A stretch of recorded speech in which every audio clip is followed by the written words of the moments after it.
Good morning and welcome to Varthamanam. ഇന്നത്തെ പ്രധാനപ്പെട്ട പത്രവാർത്തകൾ. തെരഞ്ഞെടുപ്പിനെ സംബന്ധിച്ച അന്തിമ ഫലം നാളെയാണ് അറിയാനിരിക്കുന്നത്. ഇപ്പോഴും അതേ സംബന്ധിച്ച് അനുമാനങ്ങൾ മാത്രമാണ് നമുക്ക് ലഭ്യമായിരിക്കുന്നത്. ആ അനുമാനങ്ങളിൽ ഏറ്റവും മികച്ചത് എക്സിറ്റ് പോളിലൂടെ വരുന്നതാണ് എന്നാണ് സങ്കല്പം. എക്സിറ്റ് പോൾ ഫലങ്ങൾ ശരിയാകണമെന്നില്ല, എന്നാൽ അവ അങ്ങേയറ്റം പൂർണ്ണമായും തെറ്റാകണമെന്നുമില്ല. ആ നിലയ്ക്ക് അതാണോ ഇതാണോ എന്ന നിലയ്ക്ക് വ്യവസ്ഥയില്ലാതെ ഉറപ്പില്ലാതെ ആടിക്കളിക്കുന്ന ഈ എക്സിറ്റ് പോൾ ഫലങ്ങൾക്കിടയിലാണ് ഇപ്പോൾ കേരളത്തിലെ രാഷ്ട്രീയ പ്രസ്ഥാനങ്ങൾ അവരുടെ സ്വപ്നങ്ങൾ കണ്ടുകൊണ്ടിരിക്കുന്നത്. നിയമസഭാ തെരഞ്ഞെടുപ്പിൻ്റെ അന്തിമ ഫലം നാളെ ആദ്യ ഫലം 9 മണിയോടെ അറിവായി തുടങ്ങുന്ന സാഹചര്യം നിലനിൽക്കുമ്പോൾ സത്യത്തിൽ നാം ഇപ്പോൾ ആലോചിക്കുന്നത് ഈ നിയമസഭാ തെരഞ്ഞെടുപ്പിലെ പോളിംഗ് ശതമാനത്തെക്കുറിച്ച് തന്നെയാണ്. കഴിഞ്ഞ ദിവസം ഈ പങ്ക്തിയിൽ തന്നെ ഇന്നത്തെ അവസ്ഥയിൽ ഇന്നലെ നമുക്ക് ലഭിച്ചിരുന്നത് 74.12% പോളിംഗ് നടന്നു എന്നതാണ്. എല്ലാ പത്രങ്ങളും അത് ലീഡ് വാർത്തയായി നിരത്തുകയും ചെയ്തു. എന്നാൽ ഈ തെരഞ്ഞെടുപ്പിൻ്റെ ഈ കഴിഞ്ഞ 2 മാസം നടന്ന അങ്ങേയറ്റം വിപുലമായ പ്രചാരവേല, ഒപ്പം തന്നെ മൂന്നാമതൊരു മുന്നണിയുടെ രംഗപ്രവേശം, പ്രധാനമന്ത്രിയുടെ സജീവ സാന്നിധ്യം തെരഞ്ഞെടുപ്പ് രംഗത്ത്, 10 കേന്ദ്ര മന്ത്രിമാരുടെ തിരക്കിട്ട പരിപാടികൾ, അങ്ങനെ BJPയുടെയും അല്ലെങ്കിൽ NDAയുടെയും ആഭിമുഖ്യത്തിൽ നടന്ന തെരഞ്ഞെടുപ്പ് പ്രചാരണത്തിൻ്റെ കൊട്ടിഘോഷങ്ങളുടെ പശ്ചാത്തലത്തിൽ 74.12 എന്ന പോളിംഗ് ശതമാനം യാഥാർത്ഥ്യങ്ങളെ പ്രതിഫലിപ്പിക്കുന്നതല്ല എന്ന് ഇന്നലെ തന്നെ ഈ പങ്ക്തിയിൽ ഉന്നയിക്കപ്പെട്ടിരുന്നു. എന്നാൽ ഒടുവിലെ കണക്കുകളിൽ നമുക്ക് ലഭിക്കുന്നു 74.12 അല്ല, മറിച്ച് 77.35 ആണ് അന്തിമ ടാലി. അവസാന വിശകലനത്തിൽ തെരഞ്ഞെടുപ്പ് പോളിംഗ് ശതമാനം 77.35% എന്ന് പത്രലോകം ഇന്ന് കണക്ക് പറയുന്നു. അത് സ്വാഭാവികഗതിയിൽ കുറേ കൂടി ശാസ്ത്രീയത പ്രതിഫലിപ്പിക്കുന്ന കണക്ക് തന്നെയാണ്.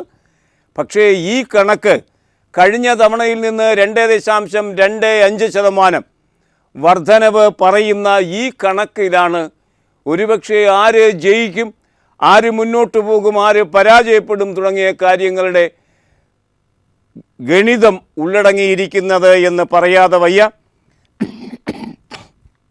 ഏതായാലും 77.35% എന്ന ഈ കണക്ക് കഴിഞ്ഞ 1/4 നൂറ്റാണ്ടിലെ കണക്കുകൾ വെച്ച് നോക്കുമ്പോൾ ഏറ്റവും മികച്ച പോളിംഗായി മാറിയിരിക്കുന്നു.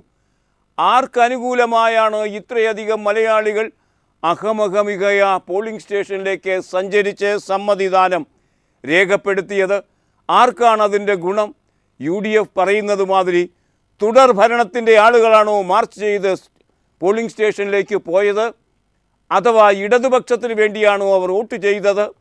BJP ഉയർത്തിപ്പിടിക്കുന്ന, ഇന്ത്യൻ രാഷ്ട്രീയത്തിൽ ഉയർത്തിപ്പിടിക്കുന്ന ഫാസിസ്റ്റ് ഭീഷണി എന്ന മുദ്രാവാക്യം ഇടതുപക്ഷം ഉയർത്തിയിരുന്നു. അതിൽ ഭയചകിതരായി ന്യൂനപക്ഷ ധ്രുവീകരണം സംഭവിച്ചതിൻ്റെ ഭാഗമായാണോ ഈ പോളിംഗ് വർധനവ്? അഥവാ മൂന്നാം മുന്നണി അവകാശപ്പെടുന്നത് മാതിരി അവർ ചവിട്ടിക്കുഴച്ചിട്ട മണ്ണിൻ്റെ ഉൽപ്പന്നമാണോ ഈ പുതിയ പോളിംഗ് വർധനവ്? അതൊക്കെ അറിയണമെങ്കിൽ നാം ഒരു ദിവസം കൂടി കാത്തിരിക്കണം. നാളെ ഈ സമയത്ത് അതിനെ സംബന്ധിച്ച് ആദ്യ സൂചനകൾ ലഭിച്ചു തുടങ്ങും. 9 മണിയോടെ ഏതായാലും വ്യക്തമായ സൂചനകൾ ലഭിച്ചു തുടങ്ങും. എങ്കിലും 1/4 നൂറ്റാണ്ടിലെ ഏറ്റവും വലിയ പോളിംഗ് സംഭവിച്ച 27.37 ലക്ഷം വോട്ടർമാർ കൂടുതലായി രംഗത്ത് വന്ന ആ തെരഞ്ഞെടുപ്പിനെ സംബന്ധിച്ച വാർത്ത, അല്ലെങ്കിൽ പോളിംഗിൻ്റെ വർധനവിനെ സംബന്ധിച്ച വാർത്ത മാതൃഭൂമി ഇന്ന് 1-ാം പേജിൽ പ്രധാനപ്പെട്ട വാർത്തയാക്കി തരുന്നു. കാണുക, 77.35% 1/4 നൂറ്റാണ്ടിലെ മികച്ച പോളിംഗ്. അന്തിമ കണക്കനുസരിച്ച് നിയമസഭാ തെരഞ്ഞെടുപ്പിലെ പോളിംഗ് 77.35% ഉയർന്നു. നിയമസഭാ തെരഞ്ഞെടുപ്പിൽ കഴിഞ്ഞ 25 വർഷത്തെ ഏറ്റവും ഉയർന്ന പോളിംഗാണിത്. കഴിഞ്ഞ തദ്ദേശ സ്വയംഭരണ സ്ഥാപനങ്ങളിലേക്കുള്ള തെരഞ്ഞെടുപ്പിൻ്റെ പോളിംഗിനെയും അതിശയിപ്പിക്കുന്നു ഈ നിയമസഭാ തെരഞ്ഞെടുപ്പിൻ്റെ പോളിംഗ്. LDFന് മേൽക്കൈ ലഭിച്ച 2015 തദ്ദേശ തെരഞ്ഞെടുപ്പിൽ 78.33% പോളിംഗ്. ഇതിൽ 1% കുറവുണ്ടായെങ്കിലും നിയമസഭാ തെരഞ്ഞെടുപ്പുകളുടെ ചരിത്രത്തിൽ മികച്ച പോളിംഗ് രേഖപ്പെടുത്തിയവയിൽ ഒന്നായി ഈ പോളിംഗ് മാറിയിരിക്കുന്നു എന്നാണ് മാതൃഭൂമിയുടെ വാർത്ത നമ്മോട് പറയുന്നത്.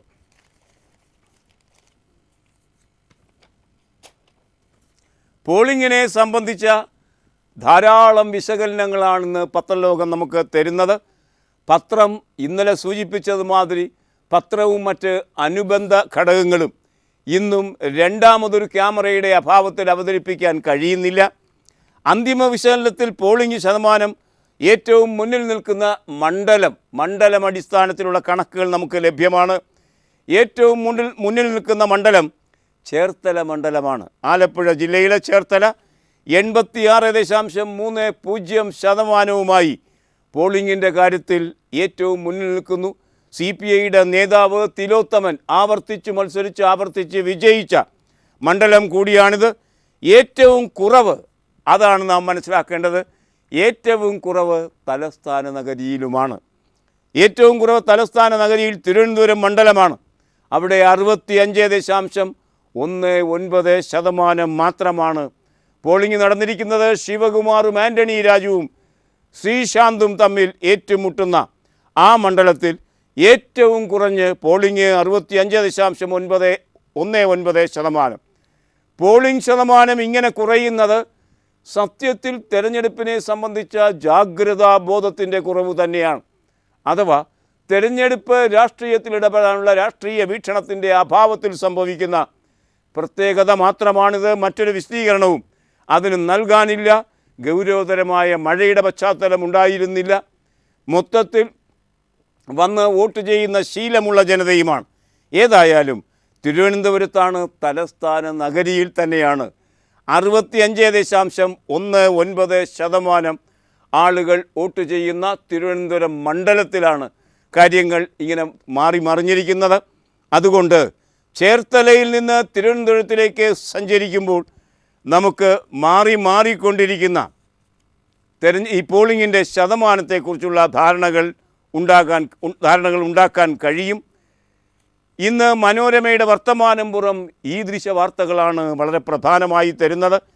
അവർ തരുന്ന മറ്റൊരു വാർത്ത 40 മണ്ഡലങ്ങളിൽ 80% പോളിംഗ് നടന്നിരിക്കുന്നു. 43 മണ്ഡലങ്ങളിൽ 80+ പോളിംഗ്. 70%-ലും താഴെയായത് 5 മണ്ഡലങ്ങൾ മാത്രം. സംസ്ഥാനത്തെ 140 നിയമസഭാ മണ്ഡലങ്ങളിൽ 43 ഇടത്തും 80%-ലേറെ വോട്ടർമാർ വിധിയെഴുതിയപ്പോൾ 5 മണ്ഡലങ്ങളിൽ മാത്രമാണ് 70%-ന് താഴെയായത് എന്നും ഈ വാർത്തയിൽ മലയാള മനോരമ പറയുന്നു. പോളിംഗ് ശതമാനം ചിലയിടത്ത് വൻതോതിൽ കൂടുമ്പോൾ ചിലയിടത്ത് വളരെ സഹതാപാർഹമായ രീതിയിൽ താഴ്ന്നിരിക്കുന്നു. അതിൽ പ്രധാനപ്പെട്ട മണ്ഡലം തലസ്ഥാനത്ത് സ്ഥിതി ചെയ്യുന്ന തിരുവനന്തപുരം മണ്ഡലം തന്നെ. എക്സിറ്റ് ഫലം പൊതുവിൽ UDFന് എതിരാണ് എന്ന് മാത്രമല്ല, UDF തോറ്റമ്പും എന്ന് മാത്രമല്ല പറഞ്ഞത്. എക്സിറ്റ് പോൾ ഫലം അത് പൂർണ്ണമായും ശരിയാകണമെന്നൊന്നുമില്ല. പക്ഷേ KM മാണി അടക്കം പ്രബലരായ ആളുകൾ ഒന്നൊന്നായി ഈ കുരുക്ഷേത്ര ഭൂമിയിൽ തകർന്ന് തരിപ്പണമാകാൻ പോകുന്നു എന്നുകൂടി ഫലം പറഞ്ഞിരിക്കുന്നു എന്നതാണ് വളരെ പ്രധാനപ്പെട്ടത്. KM മാണി, K ബാബു തുടങ്ങി മോഹനൻ മന്ത്രിയാണ്. ആ നിലയ്ക്ക് ഇബ്രാഹിം കുഞ്ഞ് മന്ത്രിയാണ്. MK മുനീർ മന്ത്രിയാണ്. ഈ അർത്ഥത്തിൽ കഴിഞ്ഞ മന്ത്രിസഭയിലെ മഹാരഥന്മാർ തകർന്ന് തരിപ്പണമാകും ഇത്തവണ. PC ജോർജ് വിജയിക്കും തുടങ്ങിയ ഫലങ്ങൾ പറഞ്ഞിരിക്കുന്ന എക്സിറ്റ് പോൾ ഏതായാലും UDFന് പത്യമായ ഒരു എക്സിറ്റ് പോളായിരിക്കാൻ ഇടയില്ല. അതുകൊണ്ട് UDF എക്സിറ്റ് പോളിനെ അംഗീകരിക്കുന്നതേയില്ല. മംഗളം എന്ന പത്രം ജനസമ്മതം 2016 എന്ന അതിൻ്റെ പുറത്ത് ആ വാർത്ത തരുന്നത് കാണുക. UDFൻ്റെ പ്രതീക്ഷകൾ 78 സീറ്റുകൾ വരെ BDJS ഇടതുമുന്നണിയെ തകർക്കും എന്നവർ പ്രതീക്ഷിക്കുന്നു. ഈ സമയവും ഉമ്മൻചാണ്ടി പറയുന്നത് കോൺഗ്രസ് വിജയിക്കും എന്ന് തന്നെയാണ്. കോൺഗ്രസ് പരാജയപ്പെട്ടാൽ അതിൻ്റെ പൂർണ്ണ ഉത്തരവാദിത്വം തനിക്കായിരിക്കുമെന്ന് പറയുന്ന ഉമ്മൻചാണ്ടി ഇപ്പോഴും കോൺഗ്രസ് വിജയിക്കും എന്ന് വിശ്വസിച്ചുകൊണ്ടിരിക്കുമ്പോൾ അതിൻ്റെ പൂർണ്ണ അവകാശവും തനിക്ക് തന്നെയാണ് എന്ന് തന്നെയായിരിക്കും ഉള്ളിൽ ഓർക്കുന്നത്. 78 സീറ്റുകൾ വരെ യു ഡി എഫിന് ലഭിക്കും എന്ന് UDF കേന്ദ്രങ്ങൾ പ്രത്യേകിച്ച് ഉമ്മൻചാണ്ടി കരുതുന്നു. അങ്ങനെ ഭരണത്തിന് ഒരു തുടർച്ച ഉമ്മൻചാണ്ടിക്ക് ലഭിക്കും എന്നും അദ്ദേഹം പ്രത്യാശിക്കുന്നു. ഇപ്രകാരം 78 സീറ്റുകൾ വരെ ലഭിക്കുന്നത് UDFിൻ്റെ മികവോ കഴിവോ കൊണ്ടൊന്നുമല്ല, മറിച്ച് BDJS വെള്ളാപ്പള്ളി നടേശൻ്റെ പാർട്ടി ഉണ്ടല്ലോ, ആ പാർട്ടി ഇടതുമുന്നണിയെ തകർത്തുകൊള്ളും, ഞങ്ങൾ വെറുതെ ഇങ്ങനെ ഇരുന്നു കൊടുത്താൽ മതി എന്നാണ് ഉമ്മൻചാണ്ടി നിരീക്ഷിക്കുന്നത്. വാർത്തയുടെ വിശദാംശങ്ങൾ മംഗളം റിപ്പോർട്ട് ചെയ്യുന്നത് ഇങ്ങനെ. സുരേഷ് തിരുവനന്തപുരത്ത് നിന്ന് അത് റിപ്പോർട്ട് ചെയ്യുന്നു. അവജ്ഞയോടെ എക്സിറ്റ് പോളുകൾ തള്ളി UDF 74 സീറ്റുകളിൽ വ്യക്തമായ ഭൂരിപക്ഷം നേടി അധികാരത്തിലെത്തുമെന്ന് UDF കരുതുന്നു. അത് 78 വരെയാകാമെന്നും അവകാശവാദം. KM മാണിയെ പോലെയുള്ള അധികായൻ പാലയിൽ പരാജയപ്പെടുമെന്ന് പറയുന്ന എക്സിറ്റ് പോൾ ഫലങ്ങൾ UDF വിശ്വസിക്കുന്നില്ല. കേരളത്തിൻ്റെ സാമൂഹികാവസ്ഥ മനസ്സിലാക്കാതെയാണ് ഈ സർവേകളെന്നും ഇത് തെറ്റിദ്ധാരണയുണ്ടാക്കുന്നതിന് വേണ്ടിയാണ് എന്നും UDF പറയുന്നു. ഏതായാലും കേരളത്തിൻ്റെ സാമൂഹ്യ ശാസ്ത്രം അറിയാത്തവരാണ് ഇത് തയ്യാറാക്കിയിരിക്കുന്നത്. 19-ാം തീയതി നാളെ ഈ സമയത്ത് സാമൂഹ്യശാസ്ത്രം ആരാണ് മെച്ചമായ നിലയിൽ അറിഞ്ഞിരിക്കുന്നത് എന്ന് നമുക്ക് ഉറപ്പിക്കാൻ കഴിയുകയും ചെയ്യും. ഏതായാലും ഉമ്മൻചാണ്ടി 74 മുതൽ 78 വരെ സീറ്റുകൾ ലഭിച്ച് ഭരണ തുടർച്ചയ്ക്ക് തയ്യാറായി മുഖ്യമന്ത്രി കുപ്പായവും തയ്ച്ച് ഇരിക്കുകയാണ്. ഇടതുമുന്നണിയെ സംബന്ധിച്ച് വിജയം ഉറപ്പാക്കപ്പെട്ടിരിക്കുന്നു. എക്സിറ്റ് പോൾ അത് പ്രഖ്യാപിച്ചു കഴിഞ്ഞിരിക്കുന്നു എന്നാണ് അവർ വിശ്വസിക്കുന്നത്. മംഗളം പത്രം അതുകൊണ്ട് പറയുന്നു, വിജയം ഉറപ്പിച്ച് ഇടതുമുന്നണി. ഇനി ഇടതുമുന്നണിക്ക് പരിഹരിക്കാനുള്ളത് ആര് മുഖ്യമന്ത്രിയാകും എന്നു മാത്രം. ആ വാർത്ത VS നിർഭൻ തിരുവനന്തപുരത്ത് റിപ്പോർട്ട് ചെയ്യുന്നു. അതിങ്ങനെയാണ്. എക്സിറ്റ് പോൾ ഫലങ്ങളും വോട്ടെടുപ്പിന് ശേഷമുള്ള വിലയിരുത്തലുകളും അനുകൂലമായതോടെ അധികാരത്തിലെത്തുമെന്ന ആത്മവിശ്വാസത്തിലാണ് ഇടതുമുന്നണി നേതൃത്വം. BJP ഉയർത്തിയ വെല്ലുവിളി ന്യൂനപക്ഷ വോട്ടുകൾ തങ്ങൾക്ക് അനുകൂലമാക്കിയിട്ടുണ്ടെന്നും അതോടൊപ്പം മുന്നോക്ക സമുദായങ്ങളിലെ പാർട്ടി വോട്ടുകൾ നഷ്ടമായിട്ടില്ലെന്നും ഇടതു നേതൃത്വം കരുതുന്നു. ഏതായാലും തെരഞ്ഞെടുപ്പിൽ ജയിക്കും എന്ന് ഉറപ്പായതിൻ്റെ സാഹചര്യത്തിൽ ആരായിരിക്കണം മുഖ്യമന്ത്രി എന്നതിനെ സംബന്ധിച്ച ചർച്ചയാണ്, അഥവാ അധികാരത്തിലേക്കുള്ള സഞ്ചാരമാണ് ഇടതുപക്ഷം വിഭാവനം ചെയ്യുന്നത് ഈ സാഹചര്യത്തിൽ എന്നാണ് മംഗളം പറയുന്നത്. ജന്മഭൂമി സംഘപരിവാര പത്രം, സംഘപരിവാരത്തിൻ്റെ മുഖപത്രം, അവർക്ക് ആശങ്കയുണ്ട്. ആ ആശങ്ക പങ്കുവയ്ക്കുന്നുമുണ്ട് മുഖപത്രത്തിൻ്റെ ലീഡ് വാർത്തയിലൂടെ. NDAക്കെതിരെ CPMും കോൺഗ്രസും വോട്ടു മറിച്ചു എന്ന കാര്യത്തിൽ യാതൊരു സംശയവും ജന്മഭൂമിക്കില്ല. ലീഡ് വാർത്തയിലൂടെ ജന്മഭൂമി പറയുന്നത് വോട്ട് ഇരുകൂട്ടരും മറിച്ചു നൽകി തങ്ങളുടെ വിജയസാധ്യത ഇല്ലാതാക്കി എന്നാണ്. BJPയും അതുമാതിരി തന്നെ NDAയും നിരൂപിക്കുന്നത് BJPക്ക് 5 സീറ്റ് കേരളത്തിൽ കിട്ടും. BDJS പുതിയ സഖ്യകക്ഷി വെള്ളാപ്പള്ളിമാരുടെ സഖ്യകക്ഷി, അതിന് 3 സീറ്റുകൾ കിട്ടും. അങ്ങനെ 8 സീറ്റുകൾ തങ്ങൾക്ക് അനുകൂലമായി NDAക്ക് ലഭിക്കും എന്ന് പറഞ്ഞുകൊണ്ടിരുന്ന, അത്തരമൊരു പ്രചാരവേയിൽ തങ്ങളുടെ അണികളെ നിലനിർത്തിക്കൊണ്ടിരുന്ന BJP അല്ലെങ്കിൽ NDA പറയുന്നത് NDAക്കെതിരെ CPMും കോൺഗ്രസും വോട്ട് മറിച്ചു എന്നാണ്. അത് അവരുടെ യാഥാർത്ഥ്യ ബോധമാണോ അതോ ഒരു മുൻകൂർ ജാമ്യമെടുക്കലാണോ എന്നൊന്നും ഇപ്പോൾ പറയാനാകില്ല.